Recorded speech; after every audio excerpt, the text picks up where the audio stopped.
Nasi kandar yang paling sedap di sekitar Kuala Lumpur, episod 2. Kuah banjir, ayam negro, ayam goreng, banyaknya ayam, telur masin, sayur kobis, bendi 2. Bunyi dia. Bismillah.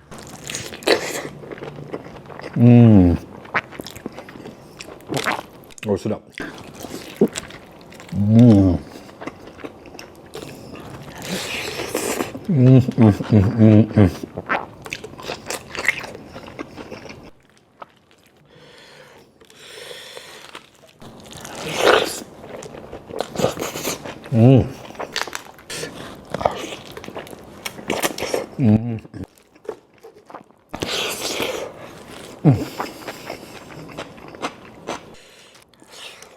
Tolong komen dekat bawah nasi kandar yang sedap di KL atau Selangor.